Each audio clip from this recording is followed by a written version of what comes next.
Hello, and welcome back to the channel. If you're new here, I'm so glad you've joined us on this journey through time. Every story we tell is a window into the past, to the hopes, fears, dreams, and struggles that shape the world we live in today.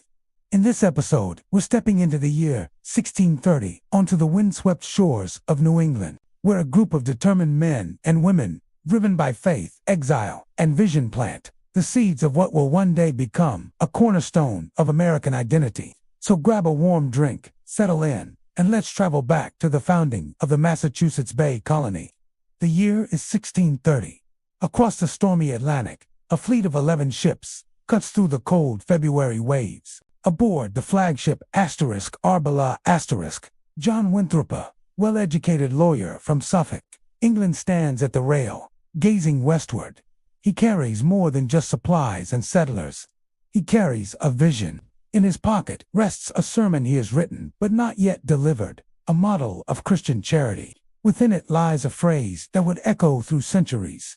"We shall be as a city upon a hill." Winthrop and the nearly 700 souls aboard these ships are Puritans, English Protestants, who believe the Church of England remains too entangled with Catholic traditions. They seek not to break away entirely like the Pilgrims before them, but to purify the Church from within. Yet under King Charles I and Archbishop William Laud, religious dissent is punished harshly. Fines, imprisonment, even mutilation await those who challenge the established order. For many Puritans, staying means spiritual suffocation, or worse, so they choose exile, not for gold or glory, but for the freedom to worship as their conscience demands. Unlike the Pilgrims who landed at Plymouth a decade earlier, the Puritans of the Massachusetts Bay Company have a royal charter, one that grants them unusual autonomy. Crucially, the charter doesn't specify that the company's headquarters must remain in England. This legal loophole allows them to take their government with them across the ocean. When they arrive, they won't be subjects ruled from afar. They'll govern themselves. After a grueling 10-week voyage, the fleet arrives in June 1630 at the mouth of the Charles River. The land is already known to English explorers and fishermen, and a small settlement called Charlestown exists, but its brackish water and poor soil make it unsuitable.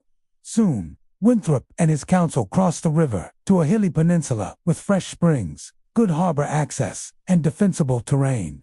They name it Boston, after Winthrop's hometown in Lincolnshire, but survival is far from guaranteed.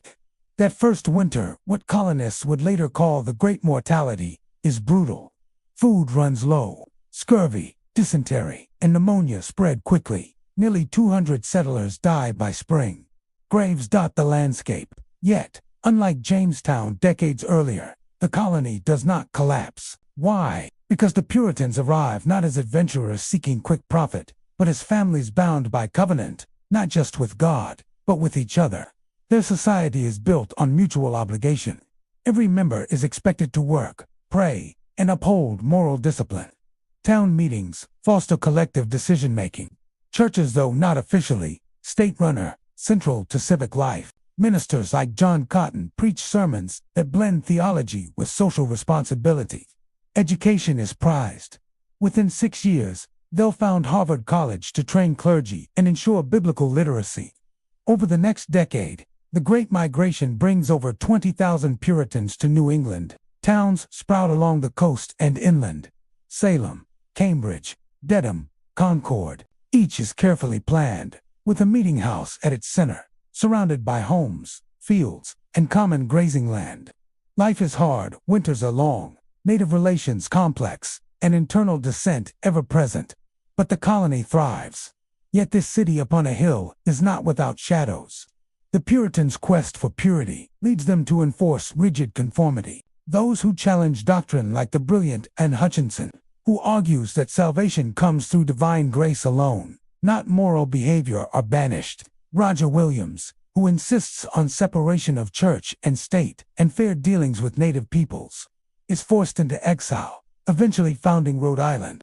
Relations with indigenous nations are equally fraught. The Puritans see themselves as God's chosen people entering a howling wilderness, often failing to recognize that this land is already home to the Massachusetts Wampanoag Nipmuc, and other nations.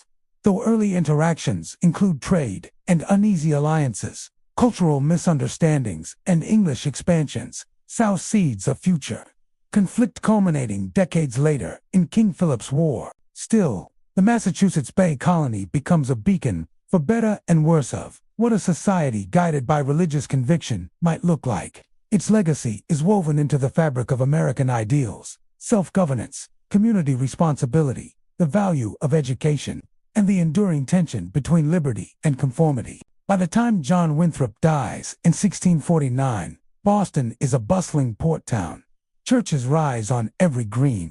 Children recite scripture in grammar schools.